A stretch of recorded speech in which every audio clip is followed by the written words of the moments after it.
Halo, apa kabar pemirsa? Kita berjumpa dalam Warta Parlemen, informasi aktual seputar parlemen. Bersama saya, Uki Bahtiar.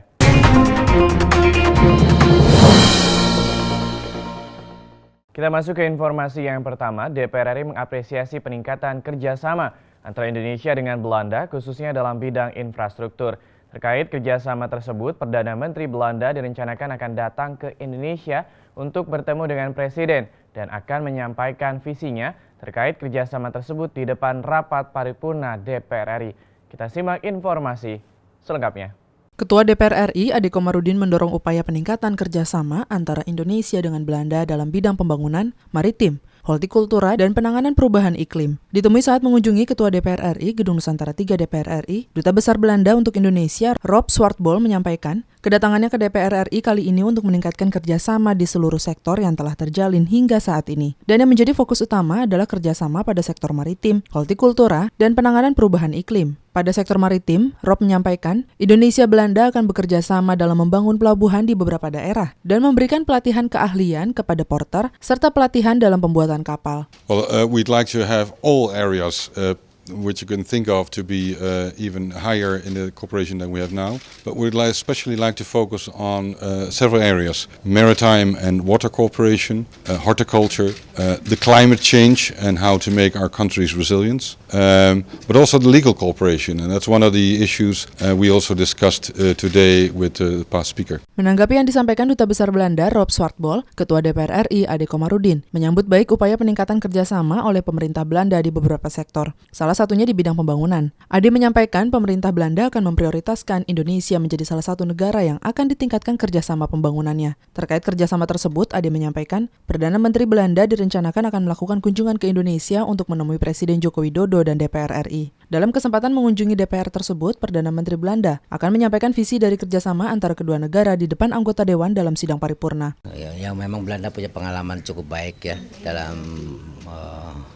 pembangunan seperti itu, dan kita ini negara yang menjadi prioritas bagi kerjasama pembangunan oleh pemerintah Belanda. Mungkin karena kita bekas jajahannya, jadi memang Indonesia merupakan negara prioritas bagi kerjasama pembangunan yang dilakukan oleh pemerintah Belanda. Helmi Darmawan dan Aang, TVR Parlemen melaporkan. Kita masuk ke informasi selanjutnya. Komisi 9 DPR RI mengusulkan kepada pemerintah agar meniadakan kebijakan pemerintah yang meminta para dokter untuk mengikuti pendidikan program dokter layanan primer atau DLP. Mengingat kebijakan pemerintah tersebut telah menyulitkan para dokter dan membuat gaduh di masyarakat. Kita simak informasi selengkapnya. Komisi 9 DPR RI mengusulkan kepada pemerintah agar meniadakan kebijakan pemerintah yang meminta para dokter untuk mengikuti pendidikan program dokter layanan primer. Ditemui di Gedung Nusantara 1 DPR RI Senayan, Jakarta beberapa waktu lalu, anggota Komisi 9 DPR RI Handayani mengatakan, undang-undang tersebut memang sudah ada, namun aturan turunannya dari pemerintah belum ada hingga saat ini.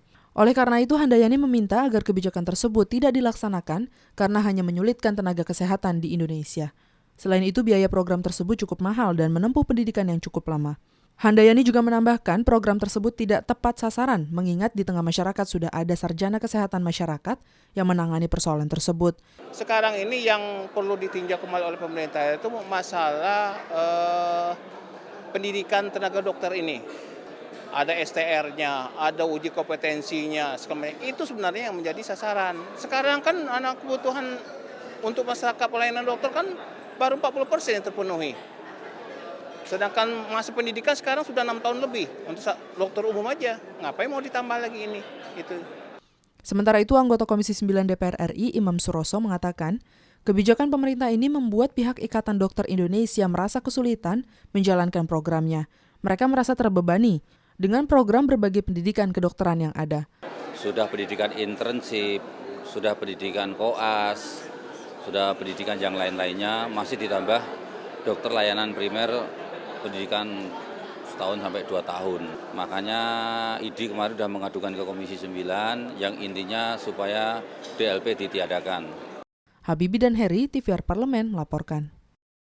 Kita masuk ke informasi yang terakhir. Wakil Ketua DPR RI Fadlizon mengatakan kegiatan Parlemen Remaja 2016 yang diikuti para pelajar dari seluruh provinsi di Indonesia sangat baik untuk memberikan pendidikan politik kepada generasi muda, khususnya mengenai tugas dan fungsi DPR RI dalam sistem ketatanegaraan Indonesia. Kita simak informasi selengkapnya.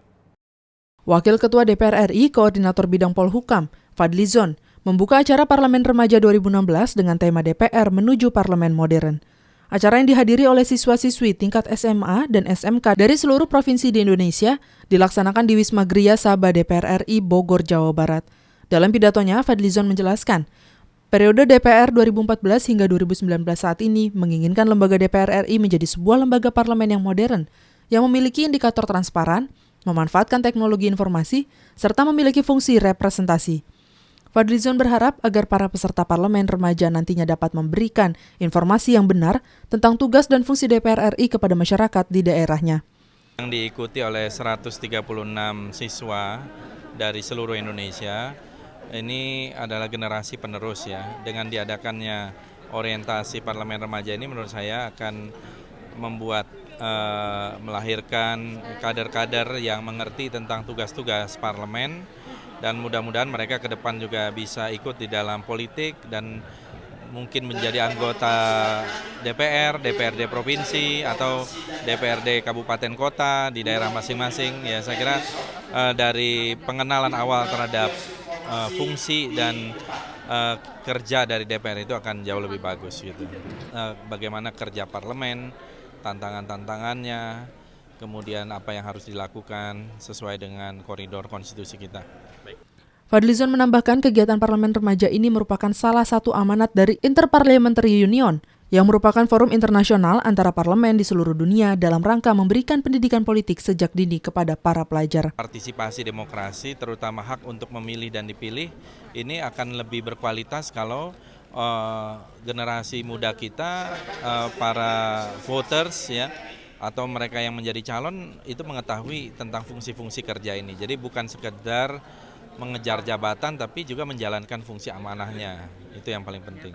Pada parlemen remaja kali ini, para peserta melaksanakan salah satu fungsi indikator utama parlemen modern, yaitu representasi, dengan mengunjungi daerah Cianjur untuk melihat dan meninjau secara langsung kegiatan masyarakat dalam bidang pertanian dan budidaya tanaman.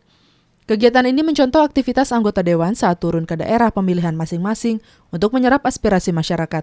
Dari Bogor, Jawa Barat, Rohim dan Arif Naka, TVR Parlemen melaporkan.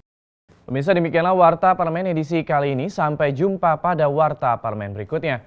Terima kasih atas perhatian Anda. Wassalam.